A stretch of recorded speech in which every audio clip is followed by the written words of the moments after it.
So, good afternoon, everybody. We're gonna start. I'm very great to see you all, even if we don't have yet a full room, but people, I suppose, are coming from their lunches. And we have also quite a large number of people watching online. I'm delighted to welcome you to this launch event on our latest report, Charting a European Path to Competitiveness. Since the release of Mario Draghi's seminal report on Europe's economic situation, competitiveness has been at, or at least near, the top of the EU policy agenda. And there's widespread recognition that Draghi got Europe's diagnosis right.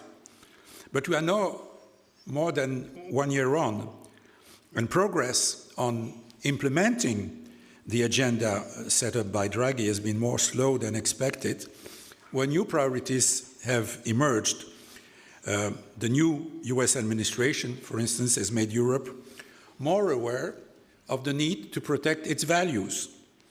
And in turn, this is driving demand for more European digital sovereignty. We saw at last week's Franco-German summit in Berlin, countries with previously divergent views coming gradually together. And we've also seen massive investments in AI in the US and China, which have fostered deep fears in Europe about missing out, even if that means amending the AI Act before it really comes fully into force.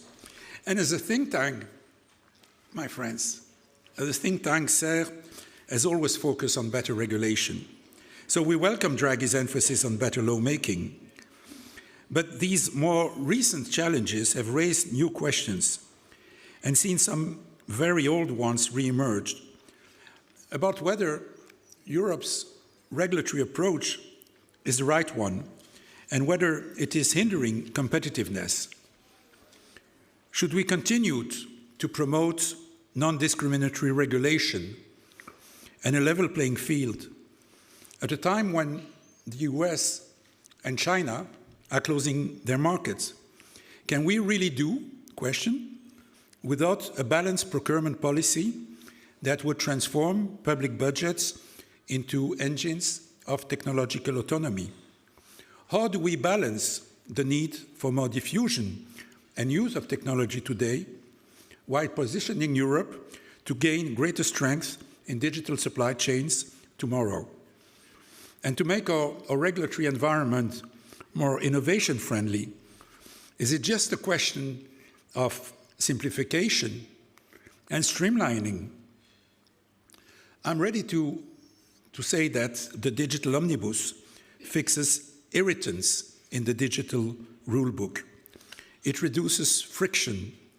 It trims administrative burdens, and some of its technical adjustments are certainly worthwhile. But it does not solve the structural problem that truly hinders Europe's digital future. Europe does not lose global tech races because its regulations are too complex, intrusive on small tech. It loses because it does not innovate enough, scale or coordinate enough, and ultimately build enough. So given that many of Draghi's recommendations are not new, why has the EU been unable to deliver the necessary reforms?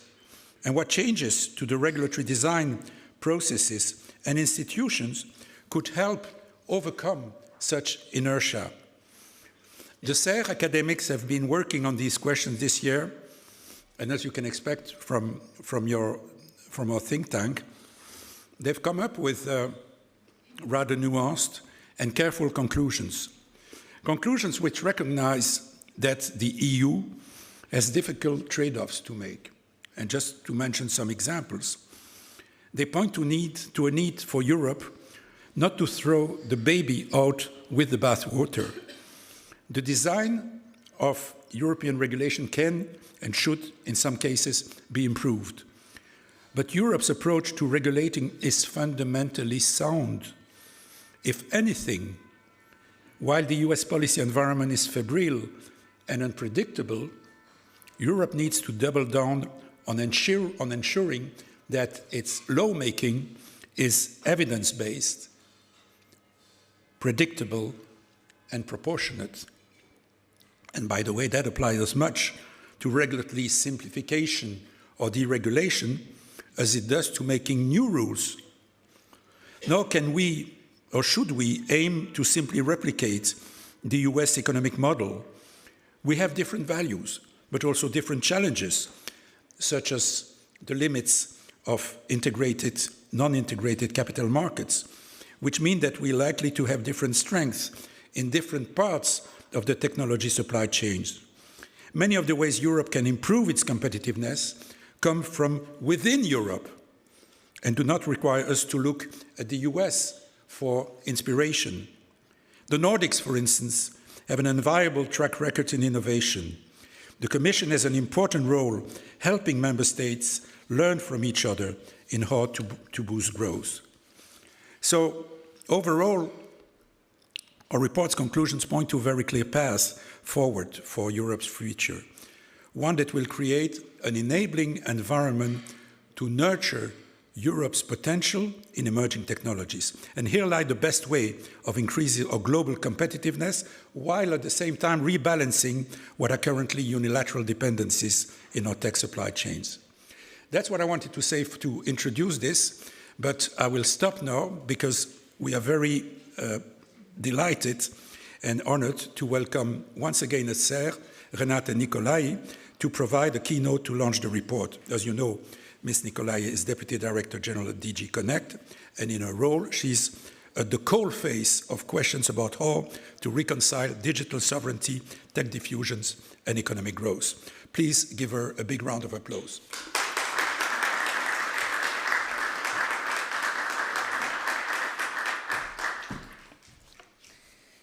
Thank you for the warm words. Thanks for having me at such an important moment where SARE once more makes an important contribution to an important European debate.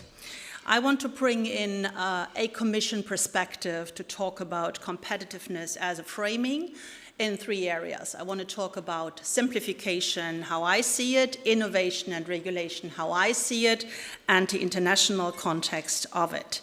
I would start by saying that we are delivering on Draghi, big time, and that this Commission is bold in its actions to define the European future towards competitiveness, but of course also in a European way, not copying any systems that are not ours, but staying authentic and truthful to who we are and what we stand for. But it is also clear, let me start with simplification, and I have myself worked a lot and led the work in DG Connect on our digital omnibus and our digital package that we presented last week. And I must say I'm quite proud of what we have put on the table, because already before the geopolitical context has emerged as we see it today, we had Draghi's report, we heard about regulatory burden, and we heard that also in the debate and in the campaign to the kind of transition from one commission to the other, and in the campaign for the European Parliament elections. And I think it's only right for this Commission to not only say we hear you, but actually to also do it.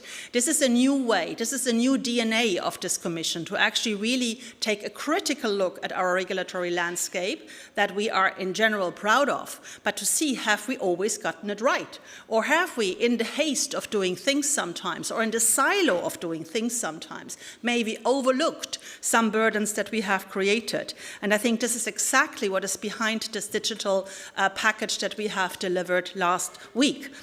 Because it's about, of course, making the rule book more coherent, offering options for business where we are offering easy options, digital options that are lower in cost, that are cutting red tape, and that bring us forward and make Europe an interesting place to invest in and to do business in. Let me just outline, the key measures that are in this digital package. First of all, I'm very proud of the data union strategy, because that's exactly what we need. We need a kind of a vision for Europe to become a place where we can access data, share data, because that's the fuel for our digital transition. That's the fuel that the AI continent needs.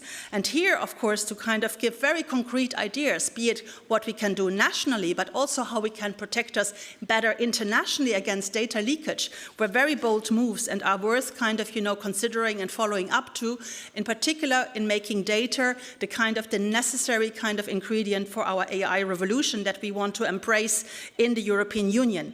The second aspect that I want to highlight is the business wallet. This is really a vision of kind of having in the future a digital kind of system, a unique system in Europe where wherever you are as a business, whether you're big or small, you have a unique digital identifier, a unique way of authenticating you, and a unique way of communicating and bringing in compliance yourself with national and European rules. It is a logical next step to the digital identity that we are building, and that will be rolled out at the end of next year, but it's a big promise for business that they will have a much easier way in the future. And then, of course, the digital omnibus, being very bold, because we are addressing data, we are addressing cyber, and we are addressing the AI Act. And it will kind of lead to huge cost savings in the billions, 5 billion until the end of the mandate. That is not nothing. It will be good news for kind of, in particular, the SMEs, the mid-caps, because we are taking them out of the rules, because that's anyway the new way of going. On the AI Act, it's not stopping the clock. It's rather taking a reality check and making sure we roll it out in light of the support structures that are needed and that are thought through in the AI Act to make it work with predictability and reliability for the business. So for the high-risk kind of annex, it is important that we have the support system of standards or specifications or guidelines in place, and that's what we are kind of facilitating here. Data, very big kind of adjustments. First of all, in the non-personal data field, we are making 1 law out of 4. This is a huge reduction of burden, and it's also a logical approach, because in the future Europe will have 1 law for non-personal data, that's the Data Act, and 1 law for personal data, that's the GDPR. What an easy kind of structure we built here, instead of the kind of spaghetti bowl that we have at the moment. And when you look at the issues that we tackle in the GDPR, they are a lot talked about that. This is not heart surgery of the GDPR. This is just adjusting, clarifying, picking up what has already been said by the European Data Protection Board, by the European Court of Justice, with the vision of making it easier to have this innovation approach in the GDPR, to make it easier to have a common knowledge about what is pseudonymized data, when is it not pseudonymized data anymore, or when can I kind of use kind of data for the training of AI, and when can't I? We're not lowering any level of protection. We're not taking the individual out of the control. We're simply clarifying, and we are saying what we have already said, for instance, on pseudonymized data in the court case where we came in with an amicus curiae brief to defend our interpretation. That we have now put in law, and that has been referred also by the European Court of Justice in the ruling on it. Also when it comes to the cookies, I mean, we all know about cookies fatigue. So this is a very good news for business and for citizens alike, that we put order in there. But we don't kind of, take the control away. Nobody can access the data in my gadget without me consenting. We're very clear about that. But we also put the rules on the cookies in where they should have been from the beginning, in the GDPR instead of in the e-privacy directive. So a lot of clarification and order into something that was not coherent before. Cyber. Nobody questions the cyber rules. We need to protect ourselves better. Also, business is clear, but business has been very clear in complaining about the avalanche of kind of cyber rules that led to an avalanche of reporting requirements to different authorities. So what are we doing here? We're saying we want a single entry point, so one way of reporting, and then it will kind of automatically go. That, of course, has to be built. It has to be secure. It has to be privacy respectful. But it's the right way to go. Business model, single point of entry, and a clear data structure, I think these are good news. So this is the kind of digital omnibus, and it's only the beginning, because we have at the same time launched a digital fitness check, because our executive vice president really means it. She wants to fitness check her entire regulatory acquis, and that, I think, can also kind of look, the public consultation has just been launched, we can look at the governance structures as they are today, and we can come back to that and say, well, could we maybe also there have more coherence, overall in the future. So it's just the beginning, and I think it's a very healthy exercise for the Commission, not only to do this in the digital area, but in other policy areas as well, because it's a very important kind of facilitation and simplification for the business to be successful in the European Union. But of course, we have to be better on innovation, and I think that's the key message of this Commission. Ever since the Competitiveness Compass, I think in many different areas, there have been very concrete kind of initiatives and visions to really kind of bring about a change in how Europe is seen. Europe as a place where you can do innovation. Europe as a place where you can invest because it brings stability and it has a vision. And one of the key visions that we have in the digital fields is, of course, the vision of an AI continent.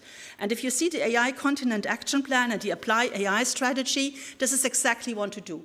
We want to kind of bring, in particular, AI into our industrial sectors. We have to start with building on our computing power, bringing the startups and the AI factories to the computing power so that they can train the models, build with Apply AI ecosystems for certain strategic industrial sectors, and then hopefully make some key progress and maybe have deep-seek moments on 1 or 2 or 3 or 4 industrial sectors in the future. We have strength in industrial sectors. We need to bring them to the next level of the AI revolution. I think also the interest that you are seeing, for instance, when we look at the call for interest on gigafactories, where you have so many who want to come in, telcos and others who want to invest in this, just showcase that this kind of change of tonality, this vision that Europe is a place to kind of innovate and to invest in, is bearing fruit. Of course, it has to be accompanied with scale-up strategies, with making the capital market union a reality, but all these ingredients are being worked on, including the union of skills, because of course we can not only have the gigafactories, we also need to have the skills to actually deal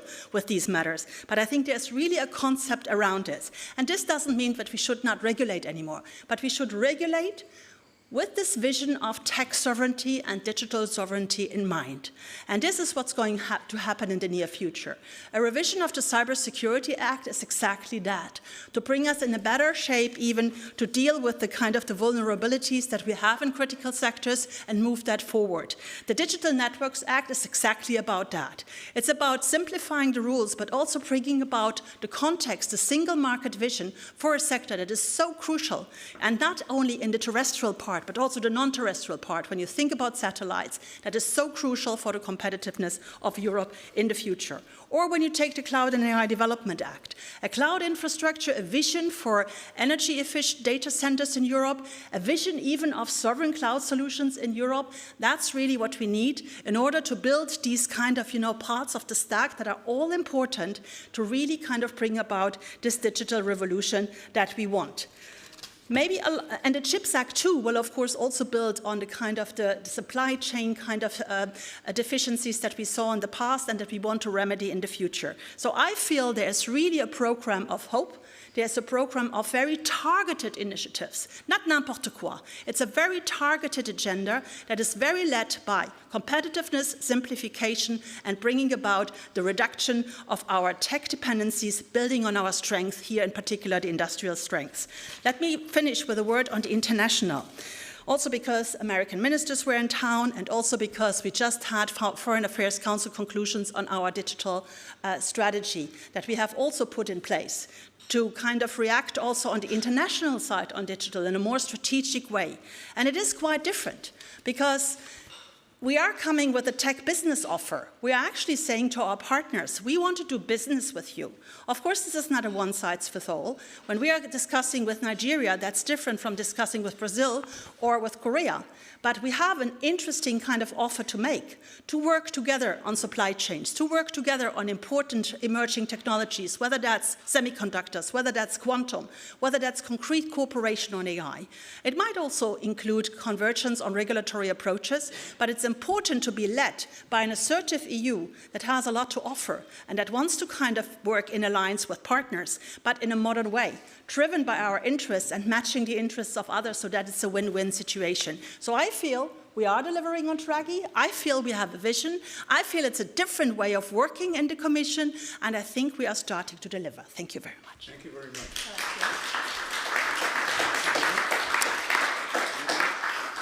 Thank you. Thank you. My mic doesn't work. Anyway. Thank you very much, Renate. This was a passionate speech. Always a pleasure to be contradicted by you. And we have 2 minutes for a question. Two questions. For 2 questions, fantastic. Then I have to run. So we would like great questions. Zach Meyers, I think you were part of the organization. Go ahead.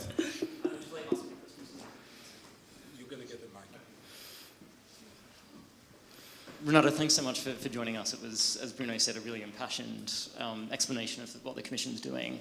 I have a question for you about the digital omnibus and the GDPR changes, because I think when it comes to cookies and also the opt-out mechanism for training your data for AI models, these are going to rely on standardization and on having companies agree on processes to allow consumers to get the right to opt out and for that to be actionable. And we've seen in the past that, these types of processes, if companies are not all on board with the same incentives, can take a long time to become actionable. So kind of how do you see that process happening and to make sure that consumers' rights are protected? I don't see that everything that we are doing is depending on standards. Some of it. I mean, the key on the standards issue was the kind of the clarification that we brought into the AI Act, where normally you would have on the 2nd of August next year a certain kind of kicking in. But how can you be predictable? How can you give legal certainty to a business if your standards are not ready? So that's what we had to kind of, where we had to give a structure, where we are giving a certain kind of visions where we want to land, and we're not giving too much time. And and there's a clear kind of possibility to come in earlier, but we need to work on these standards and or specifications or guidance. So it's either standardization or, structures, or we have to kick in. I think for the rest, for the GDPR kind of adjustments, and they are really clarifications, they are not kind of reductions of the protection of the level of the data protection in the EU. I would never do that. I was part of the negotiation team on the GDPR. But it's really important to see that, let's take pseudonymized data. The court has clearly said that if the data is passed on and the third party does not have the key to re-identify, then we are not anymore in the context of, personal data. And that's such an important clarification when it comes to kind of the use of data for the training of AI. Or the other clarification that we brought in, which has been debated by the European Data Protection Board, so it's building on it, is that, of course, you can, have the legal ground of legitimate interest as the basis for training of data for AI models. That clarification is very important to have, but that doesn't mean it's without safeguards, because then, of course, the whole balancing act comes in. And here, of course, also we can rely, and we refer to it in the recitals very clearly, on jurisprudence of the court, for instance, in the meta judgment, that has made very clear what are the thresholds. So it's not for free. It's not a kind of, as if we are throwing the kids with the bathwater, in terms of, our safeguards on GDPR. It's just clarifications. When we negotiated the GDPR, it was supposed to be innovation-friendly. It was supposed to be future-proof. What we are doing now, and it's the right moment, it will have the 10th birthday next year, is to really adjust and to kind of clarify with the experience that we have gained, both from the enforcers but also from jurisprudence, and bring that in a clarified way into the law. Okay, thank you very much. A last one? Yeah. Okay, one for the road. Alexandre de Streel. No, thank you very much, and indeed, I like very much this enthusiasm. I mean, in Berlin, like the summit that Bruno referred, there was the same enthusiasm that I don't always see in Brussels. Many people seem to be... That's why you have me. No, that's why it's really good, and it's nice to see you. But how do you see this summit, at the Commission? Will you follow up on it? Do you sense a big agreement between France and Germany, and that's a direction you will follow, or do you see still a lot of disagreement, and so the Commission is in between? So what's the Commission follow-up of that summit? Well, I think there is a lot of concrete follow-up. First of all, I think there's really a willingness around the kind of the member states in the Council, because this is not coming out of nowhere, the digital summit in Berlin. I mean, it has very much been building on the last European Council conclusions that were very strong on sovereignty, on digital sovereignty. So it is mainstream. It's a mainstream theme. Of course, does this mean that when, we will have the revision of the public procurement next year, which will be very important, that, we will go extreme? Or will we work on a kind of, system of criteria that kind of will build on sovereign kind of aspects, as others around the world have done? Aren't we only catching up with what others of the world have been doing for a while? Isn't it the level playing field that we need if we want to compete, if we want to kind of advance on our competitiveness? So this is inevitable that we have to do that. The devil then is in the detail. What are the criteria? What are the sovereign criteria that we build into the kind of, Cloud and AI Development Act or in the government procurement? But I strongly believe the fact that we are already talking about that is giving a lot of hope for the great companies that we also have in the European Union, in all the sectors that we're talking about, whether it's AI innovator, whether it's cloud providers, whether it's connectivity providers, and they need that kind of beacon of hope. They need that vision that Europe actually wants to kind of make it, that we want to make Europe a better place for them to actually flourish and to scale up in Europe. Thank you very much. Sorry, I have to leave. Thank you very, very much, Renate, for a great speech. Now I'll call to the stage Zach Meyers and Antonio Manganelli, who are the first two. Come also, who are the first two authors who are going to introduce the report on digital sovereignty and competitiveness. Zach, the floor is yours.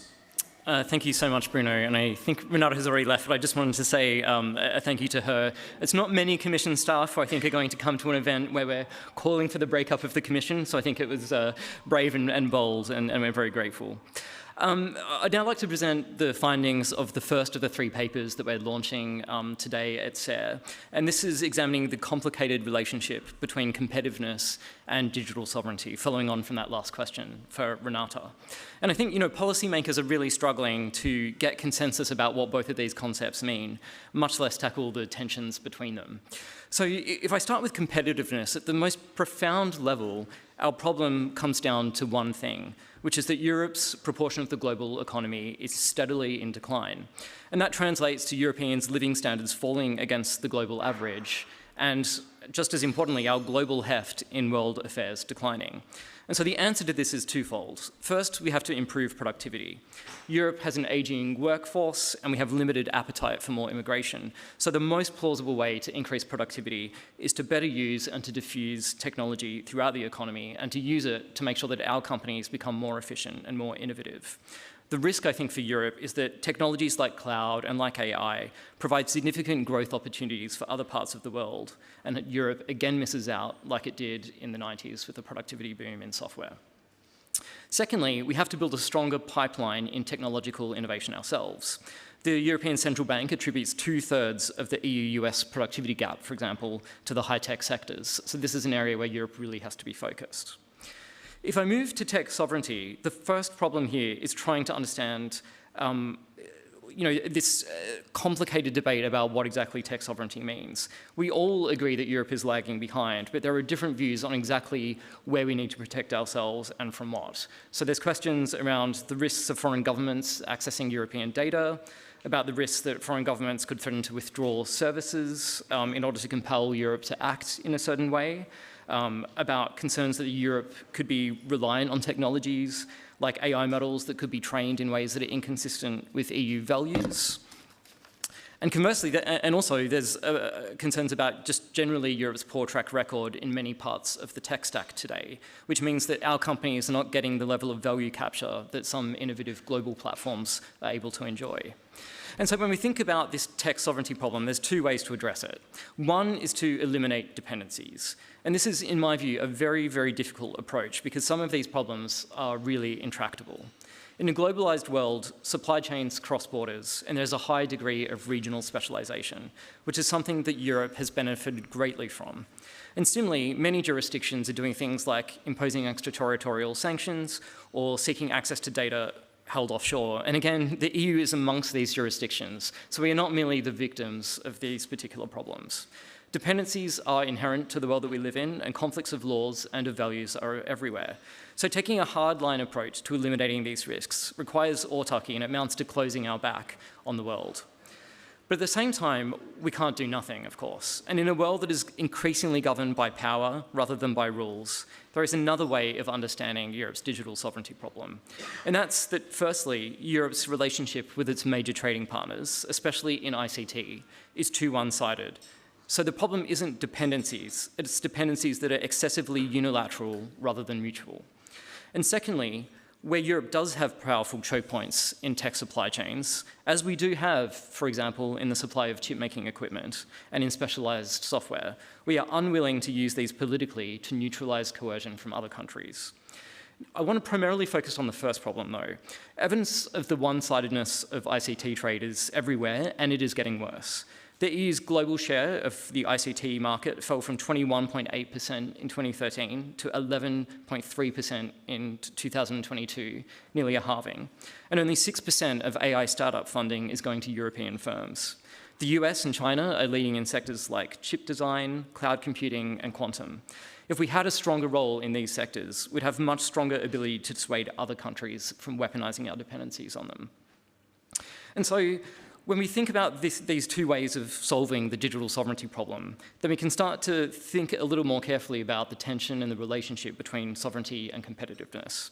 In the long run, these concepts just aren't in tension. If we can get more of a lead in the next generation of technology, then we can have stronger growth and we can have stronger geopolitical heft. In the short run, though, we have a dilemma, which is that if our path to becoming more competitive is through technology, then the fastest way to do that is to ensure quick adoption of technologies that already exist. And largely, that's going to be global technologies that are based outside Europe for now. That's particularly true for AI, because it's a general-purpose technology, and it's a powerful tool to hasten the pace of innovation itself. And so we will need it if we want Europe to emerge as a key player, even a leader, in the next waves of innovation, like in quantum computing or 6G or industrial AI, and to dominate sectors so that other parts of the world can depend on us. But of course, as I said, today, Europe is trailing in most parts of the tech stack, which means we have to use these existing technologies in order to be able to leapfrog. Now, we can't be naive, and one of these risks is that we have to think about how to use non-European services in ways that recognize that in the short term there are political and economic risks of relying on them. And of course, the other reason we have to act is that perception matters. If we want European businesses and the public sector to digitize, then we have to show that we're taking sovereignty seriously and that using these products is safe. What we need, though, is policy that acknowledges trade-offs. This means that policymaking should use an evidence-based approach to identifying risks to digital sovereignty, quantifying them. We need to identify the feasibility and the costs of potential solutions to digital sovereignty, and we need to consider growth-oriented and innovation-friendly solutions and prioritize those.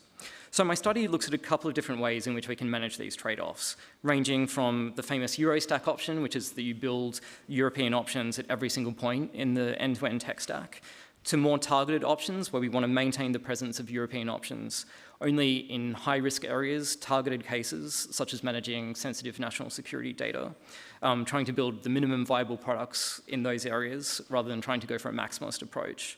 And then thinking about a more offensive approach that focuses on promoting areas where Europe can lead the next wave of technologies. I'm not going to run through all those today, you can read the paper, but my overall conclusions are that we are going to need a combination of these defensive and offensive strategies, but we can't lose sight of the long game, and that means putting most of our effort and our resources into finding comparative advantages for Europe, positioning ourselves to win tomorrow's tech battles, not trying to fight yesterday's ones by copying other countries' successes. Quick word about regulation here, which I haven't talked about so much yet. And as I said, Europe cannot eliminate its dependencies overnight. And so we're going to need some shorter-term solutions, and regulation will have a role to play here. This is why Europe, as an enthusiastic adopter of technologies like AI, can use its market leverage to mitigate sovereignty risks, ensuring that firms are providing assurances and options that reduce Europeans' exposure to weaponization risks, and that ensure that there are workable fallback options if those risks ever did materialize. The EU is working on initiatives that could achieve this, like the Cloud and AI Development Act, which will be published next year. And even without imposing hard law, the EU can do things like increasing transparency and rewarding companies that take steps to give customers in Europe assurances that their data and their services are safe. So just to end, I want to summarize some concrete recommendations on what Europe can do. Firstly, get specific about what sovereignty means. We can't solve problems unless we properly define them, and at the moment, there are a lot of different concepts and fears that are floating around under this sovereignty umbrella. Secondly, cost-benefit analysis. We need to understand what the options to solve the sovereignty problems are and how they impact growth and innovation. Thirdly, respect the role that fair, market-based competition can play to drive good security outcomes. We don't need to interfere in markets that are working well and where customers can assess and react to risks. And fourthly, don't lose sight of the end goal. Patching up areas where we feel vulnerable isn't a strategy. There isn't anything ambitious about replicating services that already exist. We need a focus that's bigger and that's bolder. We need Europe to be ready to launch the next technological revolution. And that means most of our efforts and our funding should go into putting Europe at the technology frontier. And with that, let me hand over to my colleague, Antonio Manginelli, who's going to talk us through the second paper in the series. Thank you.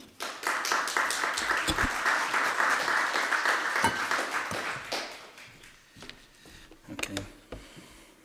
So thank you very much. And I'm here to present the second survey paper for this Competitiveness Forum, and it's about competitiveness and digital transformation.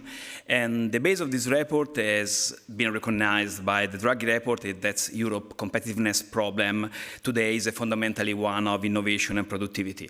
In a world of economic fragmentation, price-based strategies are really easily, quickly eroded by tariffs, trade friction, and supply chain shocks. So it's not really something that could be effective. What really could sustain growth and resilience is innovation-led competitiveness, driven by frontier R&D, effective commercialization, wide diffusion of technologies, and in particular today's main general-purpose technologies, so cloud, advanced connectivity, and AI. And that's what on the report we focus. And the paper, we try to answer three simple but difficult and interrelated questions. The first one is, why does the EU still lag behind on other major economies on innovation and productivity?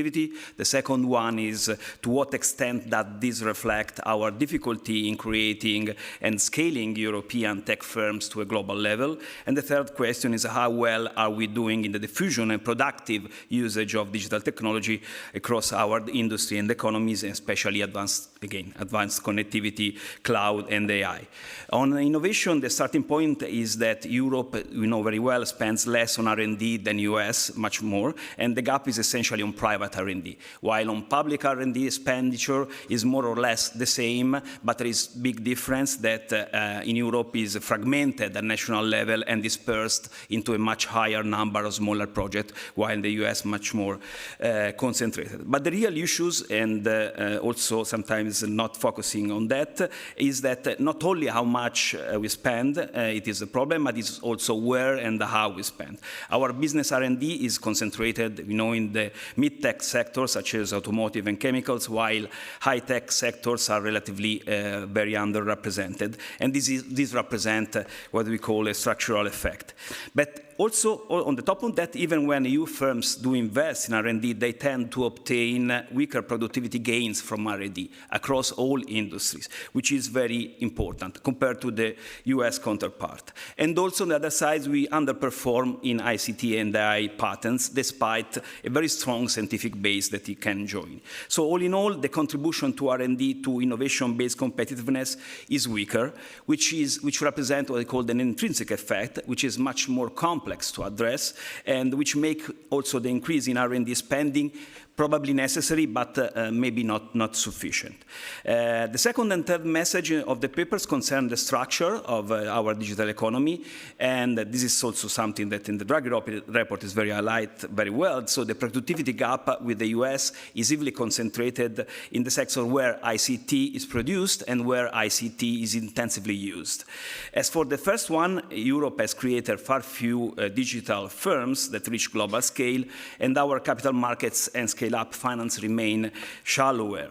As a result of that, at the end, the capex investment from non-EU ICT firms are way higher than European ones, and a correlated factor, we now depend on non-EU providers for the large majority of digital products, services, and infrastructure. But the important thing is that these two things are correlated. They go together. And then another thing that also, as Zach was mentioning and implying, and another thing is that the link between the fact that when you have the dependency means that there is a need. And we are talking about a need that we are, in a way, trying to enhance because it's going towards more digitalization. So all these things go together, and the balance is quite delicate. And the paper does not look at the US model as something to be possibly replicated in the short, medium term. Instead, argue for a more polycentric digital architecture with a stronger role for also the public, but also for EU telecoms and ICT manufacturer. And on the other side, for a strategic autonomy agenda that is genuinely risk-based and proportionate.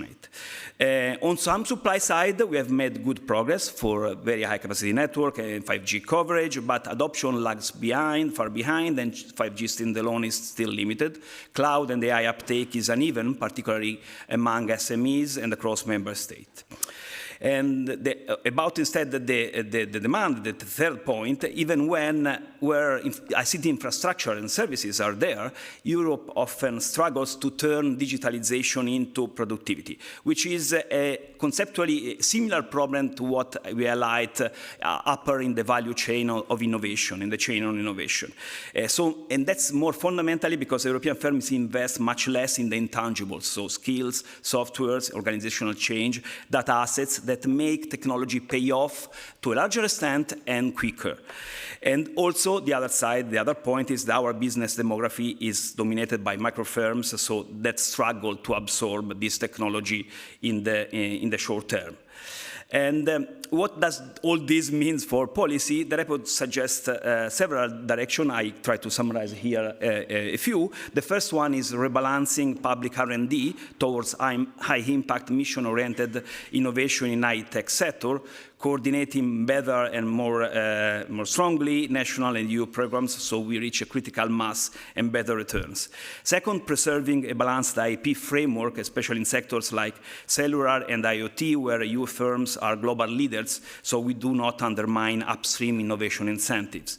The third, recasting the digital decade targets away from a pure coverage logic adoption and focusing on the adoption productivity and sector-specific outcome, ideally with also a dynamic benchmarking against the US. And the fourth point is creating EU-level instruments to finance intangibles, so skills, software, organizational transformation, that what I highlighted before is really important to transform digitalization into productivity. And this is particularly for SMEs, which of course are populating the European ecosystem very much. And finally, designing the strategic autonomy measures that are really genuinely risk-based, focusing on support, on building credible EU alternatives rather than broadly restricting access to non-EU technology and suppliers.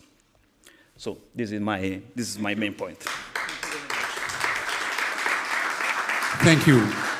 And now is the time for the panel.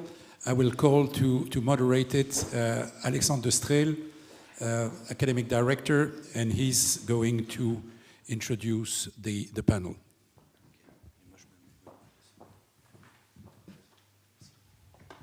Okay, so good afternoon, everyone. So we will indeed have one panel now on the basis of those two important issue paper, and then I will present the third issue paper, and then a second shorter panel. So now, if I can ask to discuss the first thing, Ben Schroeder from Booking. Ben, you sit where you want. I don't know where they have to sit. Is there? Okay, sit here. And then we have Olga. Dave O'Connell. Sorry, Dave, you can sit next to Ben. And then we have Olga from OpenAI, and then Thomas. Thank you very much. From Microsoft. So basically, you know, and thank you very much, all of you, to be here. So I will start, as always, with Sarah. And I would like to know each of you, and if you can have 2-3 minutes to kick off. What are one thing you like in those reports, both or one of them, and one thing you think could have been improved, or where you don't completely share, let's say, the analysis, because as we know, I mean, those issues are complicated issues where not everyone agree, and I think that's where Sarah is maybe useful. So maybe we will start with you, Ben. One thing you like and one thing you disagree or you like less. Okay, sure. So I think the thing I like most about the reports is their analytical clarity. I always found that the Draghi and the letter reports were very good, but they were a bit high level. And I think these three reports really go into the details, and they do make the decomposition between focusing on diffusion of technology versus production of technology. And I think that's very important for the policy recommendations that we derive from the reports. And for me, the key takeaway is that diffusion of technology is actually extremely important. And I think that's something that hasn't really come out of other reports. I mean, most of the gap between Europe and the US is in the services sector, which is more than 70% of our economy. We love to talk about, industrial and manufacturing, but we are a service economy. And that's where we're lagging the most. And that's also where it's very, very hard to make progress, because we have this structure that skews very much towards very small businesses compared to the US. And I mean, we know this as Booking.com, because the vast majority of our partners are very small businesses, and it's very hard just to get the attention for productivity enhancing technology. So I think that's really good to see that reflected in the report, that's something that we need to focus on, and it's also something that's not very easy to solve. The thing I maybe like not so much is that while there's a lot of analytical clarity, at the end we still end up with a bit of a laundry list of things that we can do. And I think strategy is about deciding where to play and how to differentiate, and also how to sequence it. And I think that's where we can, I think that's where the reports could be a little bit clearer and say, we need to do one thing or two things primarily, and then once we've achieved them, we can move on to other action items. So I think that's still something to be worked out. Okay, so that's very good. I warned my colleague that I will come back to you at the end on those priority lists. But Ben, can I push you a little bit on those two things? On diffusion, I mean, it's clear that it's important, and Zach has mentioned that, and Antonio too. But there seems to be now more and more a discussion in Brussels, in Berlin, and everywhere, that diffusion is not enough. I mean, we should also develop our own technology for different reasons, because those technologies are carrying our own value, they are linked to defense. So, I mean, maybe this diffusion paradigm is a bit too naive, and we have to also develop. What do you think about that? That's the first thing. And the second question is, if you have to prioritize what you have read in the report, what will be your first two action? Okay, sure.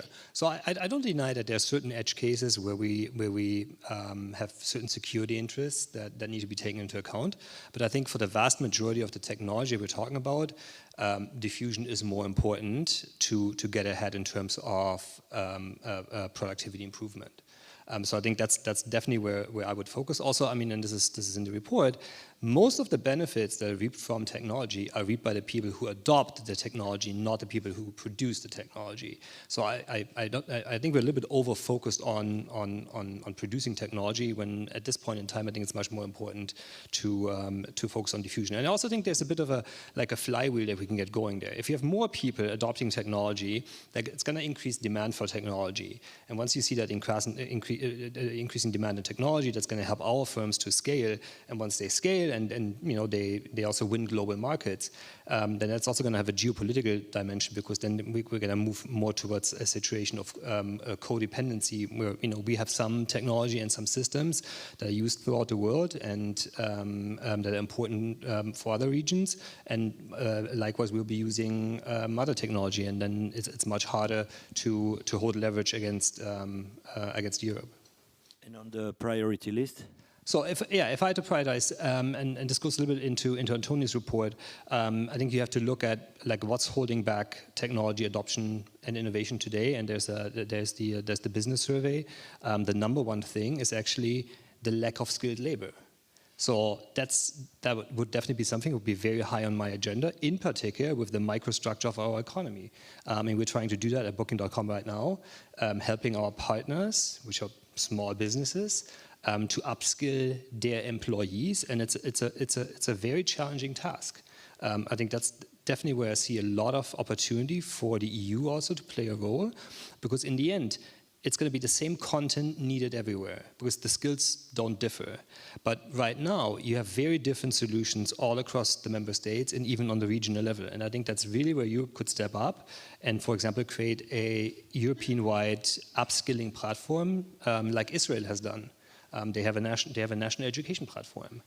So I think that would be my number one thing. And the second one, if you look at the business service and you leave aside for now energy, which I think is a very separate issue to solve, then the second one is regulation. So I do think we need to look at regulation, and it's not so much that regulation is misguided, but I think it's just the complexity of regulation, in particular for small businesses. In some instances, it's also the fact that it's just outdated.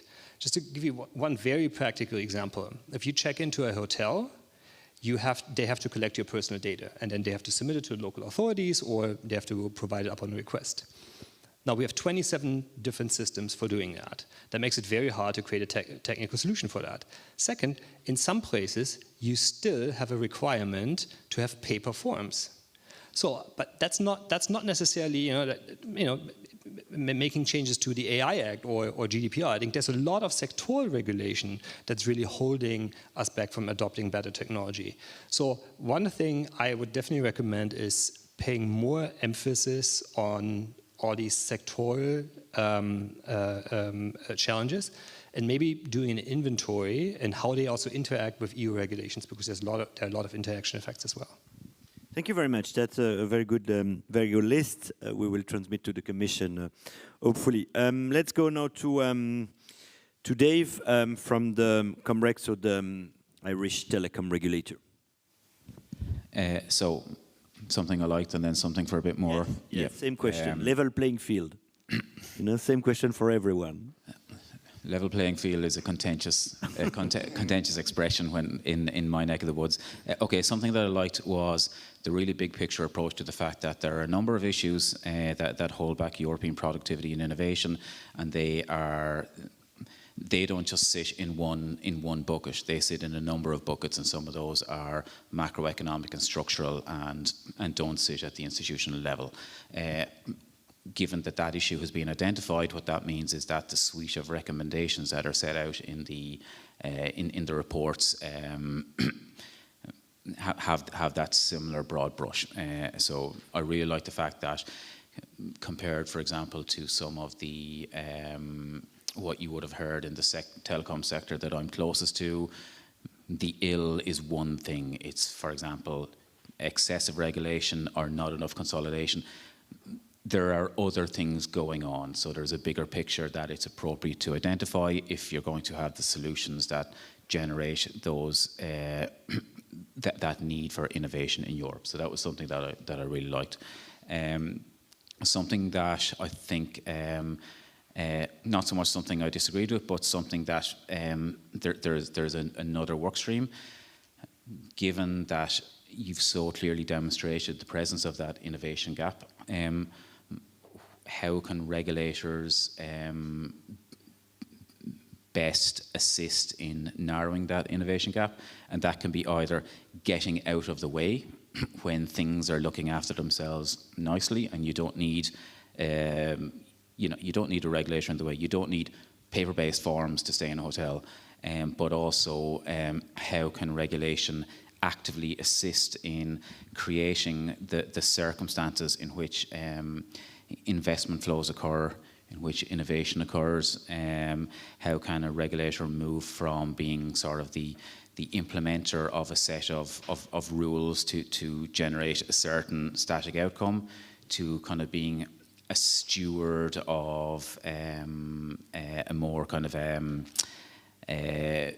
digital transformation. So that's, that generates important questions for regulatory agencies to figure out, given that these problems have been identified at large scale, and there is regulators are on that pitch, but they're only one player on that pitch. What can they do to not be in the way when that's the appropriate course of action, and what can they do to move from just applying rules and checking numbers to creating the circumstances for that innovation gap to be narrowed and for that investment to occur? Okay, so that's fantastic. And can I push you on this? Because I think that's very well summarizing what could be the role of the regulator in the future, and one part of it, as you say, is to be an enabler of this digital transformation.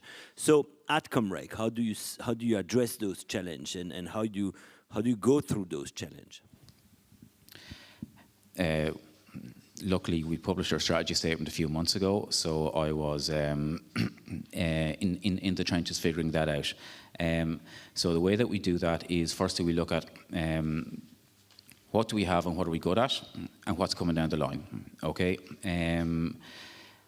we moved from being a regulator of telecommunications and postal services to we're now taking, and this is true of very many regulators across Europe, taking on responsibility on the Data Act, on the Accessibility Act, on the AI Act.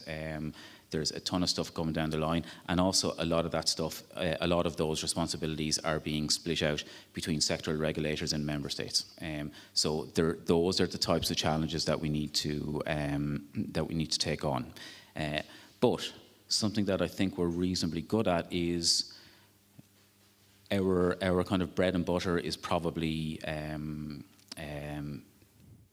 S&P, economic regulation of markets, whether it's S&P. We and other regulators in Europe have shown we're not stubbornly on the pitch for that. If we think that market circumstances warrant it, we will deregulate markets, and that goes to something that that Zach had mentioned in his talk, that whatever approach is to be taken, it has to be an evidence-based approach. We are already strongly evidence-based. Also, because we are creatures of statute, we have obligations that are the obligations placed upon us by our political masters. So there is a certain amount of discretion, but only a certain amount. So how we're going about it, we have those strengths. We have new things to come down the line. One of the things we are doing in Comreg is we're resourcing ourselves with new skills. For example, NIS2 is something else that's coming down the line. The Critical Entities Resilience Directive is coming down the line. We need the people in the organisation who are able to engage with the stakeholders that are new to us to be able to interact effectively. So we've a ton of new stakeholders. For some of them, we don't yet know who they are because the regulation has been perfectly cut and dried, but we need to start engaging with all those people early to understand what they want and expect of us, for them to understand what we will be doing. We are not doing our job by just being awkward and adding more work. That does not help anyone. We are doing our job if we are interacting with those entities in a way that provides certainty, in a way that's as simple as possible, and that delivers better outcomes for stakeholders, ultimately end users. Okay, thank you for this pragmatic view. We will have one of your colleagues from the Greek regulator later, and so we will see if he agree or disagree with that. So now let's go to you, Olga, from OpenAI. One thing you like, one thing you didn't like. Maybe you asked to ChatGPT to do the exercise, I don't know. Of course I did. Of course I did. What he says? I think first I wanted to congratulate the authors because I think these are really, really good papers. And I must say I actually really enjoyed a lot of recommendations and this kind of recommendation-heavy format. I think we don't do that enough. I think we're really great at, I think collectively, identifying the problems, but we don't spend enough time in looking into actual pragmatic solutions. So I really appreciate that. I also appreciate the consideration of trade-offs. This also always comes in. So overall, very interesting. Something that caught my attention is something I think that also Ben pointed out, is this productive adoption gap and how we can bridge that. Why is that the case that we see that adoption on pair vis-a-vis other jurisdictions? However, the productivity is not there. And I think if there was an opportunity to double click on that in the future, perhaps, I think you do identify these intangibles that you mentioned, Antonio, but what we can do collectively, both, of course, on the policy side, but also from the sector side, how we can remedy that. And one last thing which came to my mind is the importance of data. How do we measure that? Just maybe anecdotally, we organized a policy hackathon 2 months ago with even some survey participation. And a statistic that constantly came up around AI is this 13.5% of European enterprises adopting AI. But this is a figure from early 2024, which is completely outdated, does not give us like real-time insight in what is happening, which is why I think, also thinking about how we can provide insights in what is happening would be super helpful. But I can reassure you that when I see my student, you know, they 100% seems to have adopted AI and in particular ChatGPT. So, I mean, I am hopeful for the next generation at least, you know. Yes, so one thing you, in your priority list, I mean, or in the priority list, and the same question to Ben, what would you think what should be the first two things that the Commission or the Member States should do, according to you? If you were von der Leyen or the Prime Minister of your country, what would you do? I think what you outlined, you know, proposing that mix of solutions is probably what I would do in my personal capacity. I think thinking about OpenAI and how we can support it is kind of, you know, we really want to show up in a humble way to member states, and that's really what we're trying to do under this program that we call OpenAI for Countries, and really listen and understand what you know, sovereignty means for Europe and what does it mean for particular member states. So we actually had such a listening tour 2 weeks ago with our Chief Strategy Officer to really find out how we can show up, what would be helpful. And it is different across you know, different geographies. What I'm really proud of is that in the span of the past few months, we were able to, you know, partner with SAP for OpenAI for Germany, where we are planning on delivering frontier AI solutions to the German public sector. We also partner with governments in Greece and Estonia around education and making sure that there's tailored solutions there for students and teachers. In Ireland, we partner for SMEs and startups. So I think you know, tailored approaches and not necessarily one size fits all is the path that we're taking. But that's interesting because, I mean, again, maybe I'm obsessed by the sovereignty debate, but I mean, I think to me it's one of the most interesting things in Brussels happening now, so that's why I'm obsessed with this. And as you say, I mean, it should lead to some partnership, and I will come also to you, Thomas, after on the partnership you have announced, that Microsoft has announced. Two short questions on that. One is, are those partnerships different from country to country and why? And second, what for you is the best type of partnership? With at the same time, because of course there are trade-offs. There are trade-offs between development and diffusion. And so how, what is the type of partnership that you think try to minimize that trade-off as much as we can? So is there a difference across country, and is there a kind of optimal partnership? No, I mean, I'm sorry to push you on the spot on this, but if you have some idea otherwise, and Thomas, I will ask the same question, so you will have a bit of time to think, a bit of more time to think about it. So absolutely, I think there are differences, and in our conversations, these do come up. I think what is really important for us is to have that local link, so we never kind of go at it alone, and we always also partner with the local ecosystem. I think that is also a factor of our scale. We are still a relatively small company. We have proudly an increasing footprint in Europe, and this is a very important region for us. But nevertheless, you know, we just kind of need that, and this is why we are kind of driven by these local needs in the first instance. You know, I really think, and I think the papers also refer to that, you know, that strength and diversity of Europe, and yeah, I think our approach is really to stay attuned to that. Okay, thank you. Thomas, so the same thing, one thing you like, one thing you don't like, and then let's go on this partnership after. Sure. Good afternoon, everyone. First of all, I think when it comes to the studies, an excellent piece of work, not only because it provides this pragmatic overview of what kind of real problems we are dealing with here, but I think consistently we're talking about the same issues from slightly different angles. I can concur. Same here, very much obsessed with sovereignty discussions, especially these days.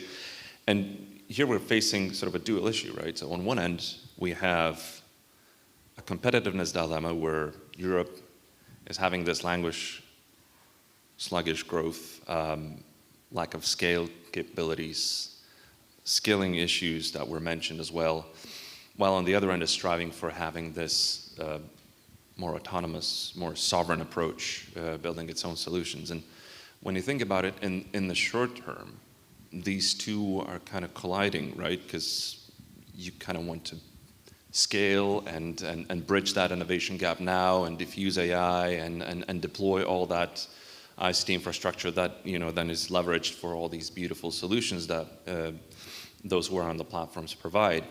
Yet you kind of do so with with only European solutions, because non-European solutions are so vast and right there at your fingertips, right? Now, in the long run, I think the two goals somewhat start aligning, yet I think the biggest risk here is that if you focus only on the short term and the collision between the two, you actually end up having the biggest risk of falling behind on innovation, which in turn then actually is a sizable and very significant risk in terms of sovereignty and autonomy, because if you fall behind, then you kind of become even more dependent on others, right? So that dilemma, I think, is also somewhat captured in this work, which is great.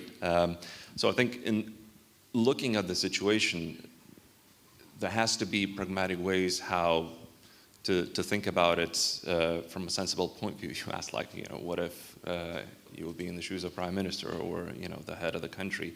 I think we need to be very honest with ourselves here in Europe.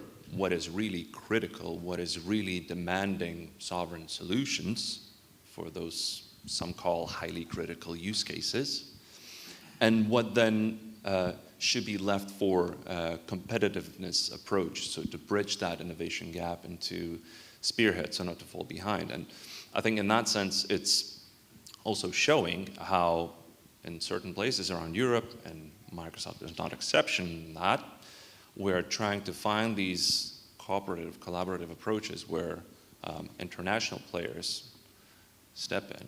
They provide their know-how, they provide their solutions for the local players to leverage and build that added value on top. So our partnerships, and there are many across Europe, is exactly for that purpose. And when looking at Microsoft, I think it's not a secret. We're a platform company that is very much dependent on our partners that are leveraging these solutions. So their success is our success and vice versa. And I think it's just important to realize that everything in this digital economy is interlinked. It's very difficult to operate in silos, if you will, just because it's a fast-moving world.